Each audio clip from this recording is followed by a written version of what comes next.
মাছ কাটা শেষ। এই যে মাছ দেখে মনে করে এমন পানি কত মা।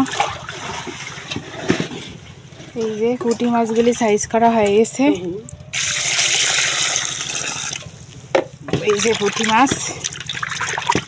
মাছগুলো এই দিক সাইজ করা শেষ। আর আজকে আমার কপাল ভালো, এই জন্য এই যে মাছের মধ্যে হচ্ছে ডিম পাইছি। এই যে মাছের ডিম। আর এইদিকে মা এই যে এগুলো ধুচ্ছে এখানে।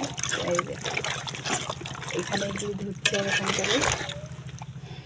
কি বিশাল বড় বড় মাথা হয়েছে মাছের। এই যে তাই মাছের মাথা ছোট, 3টা মাথা হয়েছে 3টা মাছের। মা এখানে ধুচ্ছে, এখানে ডিম রাখা হয়েছে। এই যে ডিমও পরিষ্কার করা লাগবে। আর একটা মাছের থেকে ডিম বের হয়নি, ওই মাছটার মধ্যে থেকে তেল বের হয়েছে। আর এগুলা হচ্ছে ডিম বের হয়েছে। আর এটা পুঁটি মাছ হচ্ছে পরিষ্কার করে নিছি। এখন এর মধ্যে থেকে লাড়ি টাড়ি বার করবো, করে এখন এটা সুন্দর করে করে কাঁচায় রাখবো।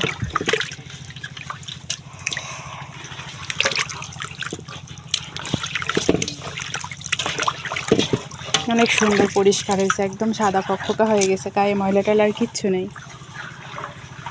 মায়ের একটু কষ্ট হচ্ছে, ওই মাছগুলো একটু বেশি, অনেকগুলো মাছ যেভাবে দাঁড়তে অর্ধেক করে নাও না মা। না না না অর্ধেক করলি বলে এমনি আবার অল্প হাতে ব্যথা লাগতেছে। তারপরে মা সবগুলি মাছ একসাথে শাড়ির ভিতরে নিচ্ছে, সবগুলি মাছ। আমি এখন এগুলা ঠিক করি, এগুলা লাড়ি ভুড়ি বার করে ঠিক করি।